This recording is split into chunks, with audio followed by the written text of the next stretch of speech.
Ever since I was a little girl, I've had an affinity for water. Sitting by the water was a way to escape the noise, the world around me that never seemed to rest.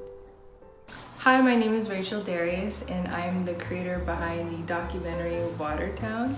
Watertown is a short documentary about an old water town in Kunshan and how life has changed there following Kunshan's recent economic development.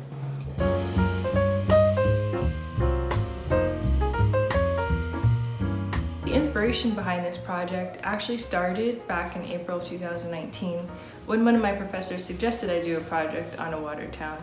And after some research, I decided to focus on Bacheng, a water town that's about 15 minutes away from DKU. And I made it a long-term independent study project, part of the DKU Innovations in Interdisciplinary Research and Creative Arts program. But from start to finish, this project took about a year to complete. I guess you could say I was the director, the narrator, the editor, the cameraman, and the narrator of this film. But I relied heavily on my friends and professors to help me with this project.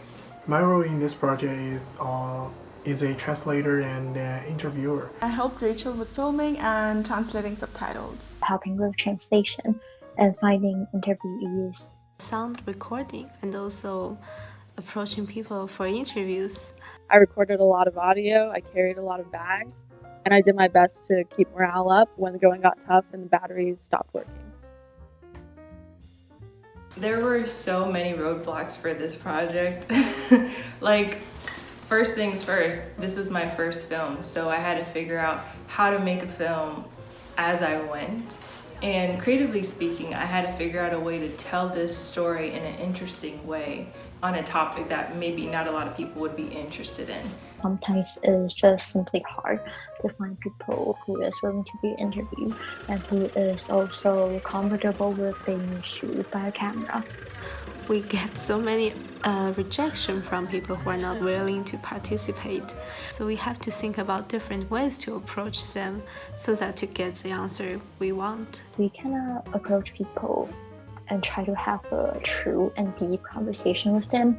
We try to know their background stories as much as possible, instead of just having a passive Q&A.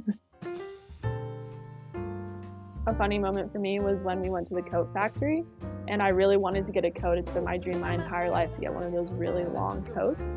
And they only had 2 in my size. And they kept saying, oh, this tall foreigner, this tall foreigner. And I felt like Godzilla. And everybody was laughing at me. But at the end of the day, I got my coat, so I was pretty satisfied. Hey. When I was shooting one of the montage for Rachel, the scene in which it's a tracking shot of her hand holding a camera, we had a lot of tries for that, and it was just hard trying to do a tracking shot while someone's walking, and the pace of her walk was different. So it was trying to catching up with Rachel, but also making sure the camera was in focus. I think the greatest moment for me throughout this project is the time that I finally see this documentary was on YouTube. Just seeing everything come together, because it's one thing to sit in a computer lab, 3 seats away from Rachel and watch her edit footage and to watch the rough drafts. But that's never the finished project. I think the greatest moment for me was seeing how happy Remy and Mark were while we were shooting in Bacheng, especially since it was their first time there. I felt like a proud mother in a way. I think it's the technique of how to communicate with people that I learned in EAP class. It's the first hands-on experience for me to know if you tilt the recorder near the interviewer's shoulder, you will get the best result of the sound. Originally, I wanted this documentary to be about just one person in Bacheng and follow them around, but that didn't happen. So I ended up having to make the film more about me and my personal journey as I navigated this water town that I knew nothing about. If I were to shoot this film again, I would definitely try to improve the skills of communicating with the interviewee better? I would have a bag with like 80 extra batteries in it on me at all times. One, have better audio, and two, more stable shots. Since most of the documentary was shot handheld, so I was using my hands to film and not using a tripod, a lot of the shots, like especially with me walking, are very whippy-woppy, if that's a word. My advice for freshmen and incoming students who are planning on majoring in media and arts is to be open to trying new things, and if you have an idea, just go for it.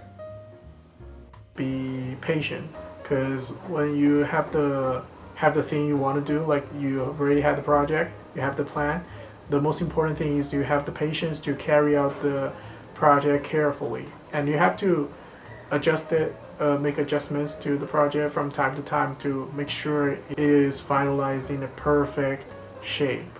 Get out there and start doing things, start taking photos, start filming things, start writing things, because you're never going to just start one day and be brilliant at it. You have to start now, and maybe someday in the future you'll be really brilliant at it, but you're never going to get there if you don't start.